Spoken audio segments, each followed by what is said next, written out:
दोस्तों, जब हमारे भारत के सबसे रहस्यमयी और डरावनी जगहों की बात आती है तो उसमें भानगढ़ किले का नाम सबसे ऊपर आता है। राजस्थान में मौजूद इस 500 साल पुराने किले में लोग दिन में भी जाने से डरते हैं। ऐसी मान्यता है कि रात के अंधेरे में जो भी इस किले के अंदर जाता है वो कभी भी वापस लौटकर नहीं आता है। इसीलिए भारत सरकार ने स्वयं रात में इस किले में जाने से मना कर रखा है। इस किले का खौफ इतना ज्यादा है कि आज तक पुरातत्व विभाग ने भी कभी भी यहाँ छानबीन करने का प्रयास नहीं किया है। आइए जानते हैं दोस्तों कि आखिर क्यों भानगढ़ का किला इतना डरावना और भूतिया माना जाता है। भानगढ़ किले का निर्माण आमेर के शासक राजा भगवान दास ने सन 1573 में अपने छोटे बेटे माधो सिंह के लिए करवाया था।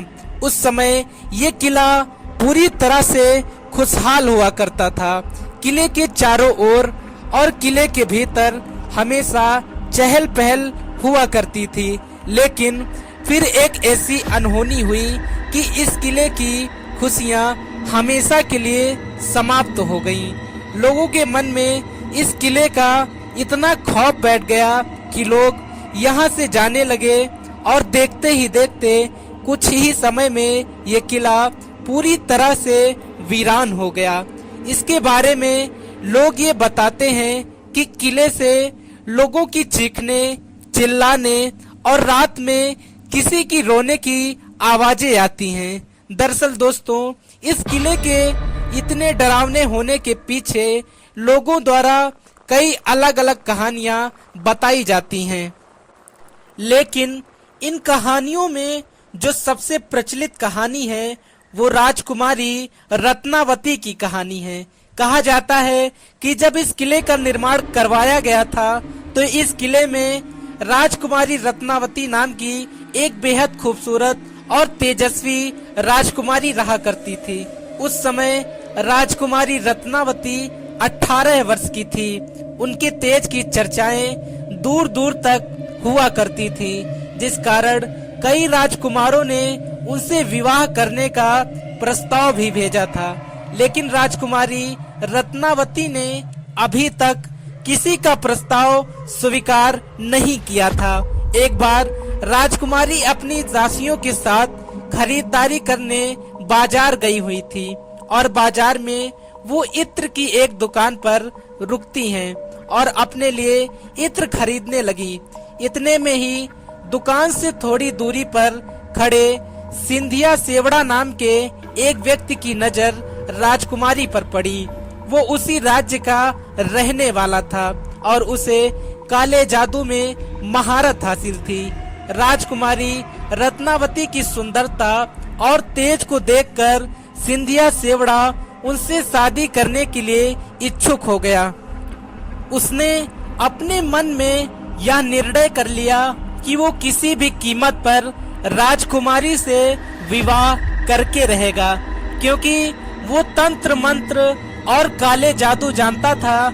इसलिए उसने राजकुमारी के पसंद किए गए इत्र की एक शीशी उठाकर उस पर तंत्र मंत्र करके उसे वापस उसी जगह पर रख दिया। दरअसल वो अपनी तंत्र विद्या के सहारे राजकुमारी को अपने वश में करना चाहता था।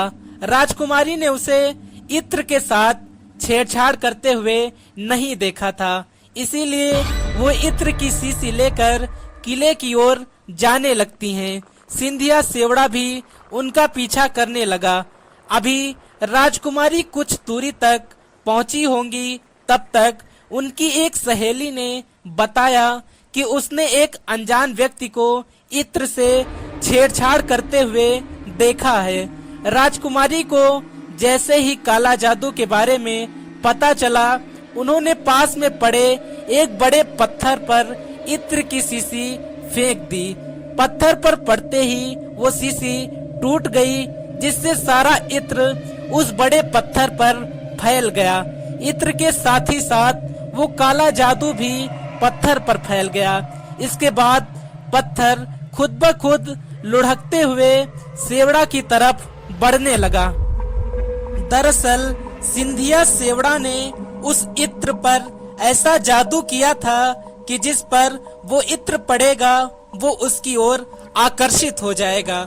क्योंकि वो इत्र उस बड़े पत्थर पर लग गया था, इसलिए वो पत्थर तेजी से सिंधिया की ओर बढ़ने लगा और उसको कुचल दिया, जिससे उसकी मौत हो गई।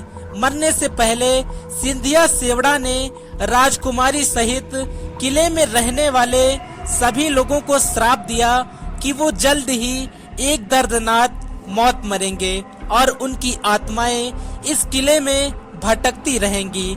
इस हादसे से कुछ ही समय बाद भानगढ़ और उसके पड़ोसी राज्य अजबगढ़ के बीच में एक युद्ध छिड़ गया।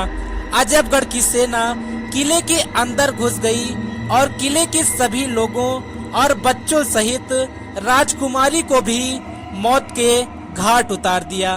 दोस्तों, कहा जाता है कि इस भीषण कत्ले आम के बाद ये किला शापित हो गया और इन मासूम लोगों की आत्माएं किले के अंदर ही भटकने लगी, क्योंकि किले के अंदर से अजीब अजीब आवाजें आती थी और किले की ओर जाने वाले लोगों के गायब होने की खबरें भी तेज होने लगी थी।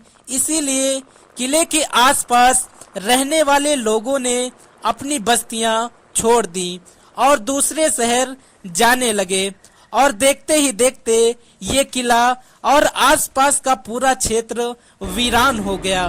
दोस्तों, इसके अलावा इस किले के भूतिया और डरावने होने की एक कहानी ये भी है कि जब इस किले का निर्माण करवाया जा रहा था, तब किले की जमीन के पास एक बाबा बालकनाथ नाम के साधु रहा करते थे।